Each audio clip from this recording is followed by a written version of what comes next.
بسم اللہ الرحمن الرحیم۔ بے شمار حمد و ثنا اللہ تبارک و تعالیٰ کے لیے جو تمام جہانوں کا مالک ہے، اور لاکھوں کروڑوں درود و سلام نبی دو جہان صلی اللہ علیہ وآلہ وسلم پر۔ السلام علیکم، میں ہوں آپ کی ہوسٹ عائشہ نعمان۔ میں ویلکم کرتی ہوں اپنے چینل عائشہ ٹی وی پر۔ ویڈیو کا آغاز کرنے سے پہلے آپ سے مؤدبانہ گزارش ہے کہ آپ میرے چینل کو سبسکرائب کر دیں اور بیل آئیکن کو پریس کر دیں تاکہ ہماری آنے والی ہر نئی ویڈیو آپ کو مسلسل ملتی رہے۔ آئیے آج ماں کی محبت کے بارے میں ٹاپک کا آغاز کرتی ہوں۔ ماں محبت کا بےلوث موتی ہے۔ دنیا میں جو شخص بھی کسی سے محبت کرتا ہے، جو کوئی خاتون بھی کسی سے محبت کرتی ہے، اس کے پیچھے کوئی نہ کوئی ضرور مفاد ہوتا ہے، چاہے وہ کتنا ہی اچھا اور عمدہ مفاد کیوں نہ ہو۔ ماں اپنی اولاد کے ساتھ جو محبت کرتی ہے وہ بے لوث ہوتی ہے، اس کے ساتھ مفاد وابستہ نہیں ہوتا۔ اس لیے ماں کا مقام باپ سے 3 گنا بڑھ کر ہے۔ ترمذی کتاب البر میں بہز بن حکیم رحمۃ اللہ بتلاتے ہیں، میرے دادا کہتے ہیں میں نے اللہ کے رسول صلی اللہ علیہ وآلہ وسلم سے پوچھا میں کس کے ساتھ نیکی کروں؟ فرمایا اپنی ماں کے ساتھ۔ میں نے پوچھا ماں کے بعد کس کے ساتھ؟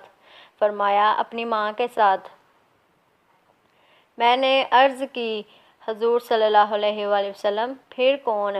فرمایا اپنی ماں کے ساتھ۔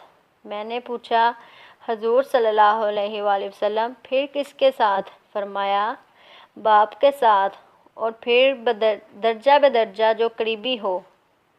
ابن ماجہ کتاب الاداب میں حضرت ابو ہریرہ رضی اللہ تعالیٰ عنہ سے بھی یہ حدیث اس طرح مروی ہے، جبکہ ابن ماجہ میں ہی حضرت ابو سلمہ رضی اللہ عنہ کی روایت کے مطابق آپ صلی اللہ علیہ وآلہ وسلم نے 3 بار فرمایا میں ہر شخص کو اس کی ماں کے ساتھ حسن سلوک کی وصیت کرتا ہوں۔ 4تھی بار فرمایا میں ہر اس شخص کو اس کے باپ کے ساتھ حسن سلوک کی تلقین کرتا ہوں۔ حضرت معدی کرب رضی اللہ عنہ کی روایت کے مطابق اللہ کے رسول صلی اللہ علیہ وآلہ وسلم نے صحابہ کو مخاطب کر کر 3 بار فرمایا اللہ تعالیٰ تم لوگوں کو اپنی ماؤں کے ساتھ حسن سلوک کی وصیت کرتا ہے۔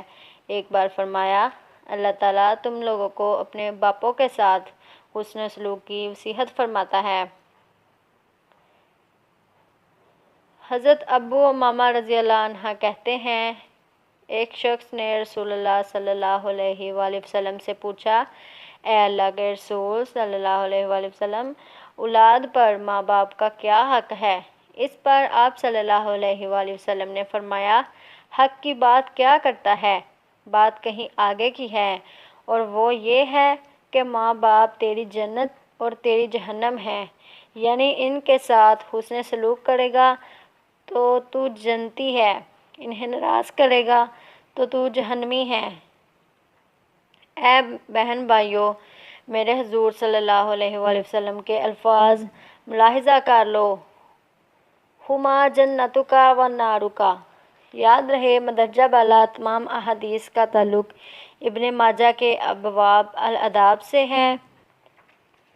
غور فرمائیے ماں کا مقام کس قدر بلند و بالا ہے، اور اگر ابھی بھی احساس نہیں ہوا تو آئیے اللہ تعالیٰ کے رسول صلی اللہ علیہ وآلہ وسلم کے دربار میں آ جائیے، وہاں ایک منظر ملاحظہ کیجیے۔ 1400 سال پرانا سین ہے۔ امام حافظ محمد بن عیسیٰ اپنی ترمذی میں تشریف لائے اور حدیث لائے۔ ایک حضرت عبداللہ بن عمر رضی اللہ عنہ کہتے ہیں ایک شخص نے رسول اللہ صلی اللہ علیہ وآلہ وسلم کی خدمت میں حاضر ہو کر کہا اے اللہ کے رسول میں ایک بہت ہی بڑے گناہ کا ارتکاب کر لیا ہے، کیا کوئی توبہ کی صورت ہے؟ آپ صلی اللہ علیہ وآلہ وسلم نے فرمایا کیا تیری ماں زندہ ہے؟ کہنے لگا جی نہیں۔ فرمایا کیا تیری کوئی خالہ ہے؟ کہا جی ہاں۔ فرمایا جا اس کے ساتھ حسن سلوک کر، تیرا گناہ معاف ہو جائے گا۔ دیکھو ذرا میرے حضور صلی اللہ علیہ وسلم نے ایک بزرگ اور کمزور خاتون کو کس کس اعزاز سے نواز کر معاشرے میں سب سے بڑھ کر قابل تکریم بنا دیا کہ ماں نہ ہو تو ماں کی بہن سے حسن سلوک کر کے رب کی رحمت کا حقدار بن جاؤ۔